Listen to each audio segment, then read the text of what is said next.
Zena James here with a look at your weather. As predicted, we saw a little less cloud cover on our satellite as today turned out to be one of the sunnier ones, though we did see one or two very brief showers here in Trinidad, but none over in Tobago. Now, we've been keeping a close eye on the haze as while rainfall was minimal, Saharan dust concentrations remained high across our region. Now, what's interesting about this plume, though, is that it stretches across much of the Caribbean and is expected to drift even further west, well, northwest, into the Gulf and parts of Florida in the coming days. But as it moves out and a tropical wave moves over our area, by Saturday, the increase in moisture should give us a slight break from the dust. Now, nighttime conditions will be partly cloudy with just a few isolated showers and a low of 25 degrees. Over in Tobago, you'll also have partly cloudy skies with the chance of an odd shower, but it will remain relatively warm with a nighttime low of 26 degrees.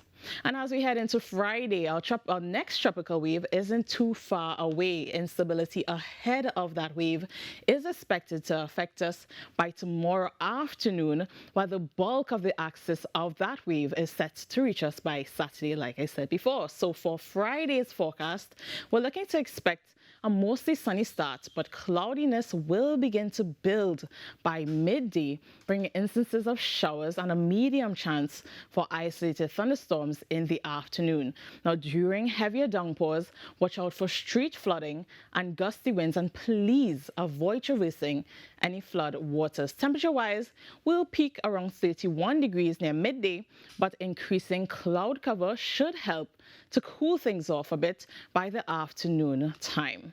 Tobago, you're in for a mostly sunny, hazy and breezy morning with just a touch of that incoming moisture by afternoon, bringing a few brief showers. Your daytime high will also be around 31 degrees. Now at sea, moderate conditions continue, but wave heights have decreased slightly, now near 2 meters in open waters and around 1 meter in sheltered areas. Keep in mind that gusts near showers can still cause choppy seas at times, so fisher folk, beachgoers and all marine interests, please remain cautious.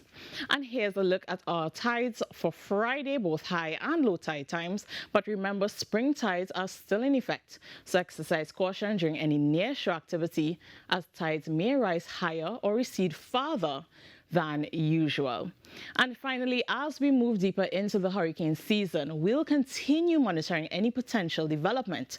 For now, forecasters are not expecting tropical formation in the Atlantic over the next 7 days. However, meteorologists are watching a broad area from the Gulf Coast of the Carolinas, from the Gulf Coast to the Carolinas between July 4th and 7th, where the next named storm could possibly form. Now, if it does form, this area is far from our islands and should pose no threat to us. But it is something we'll be keeping a close eye on for the wider Caribbean.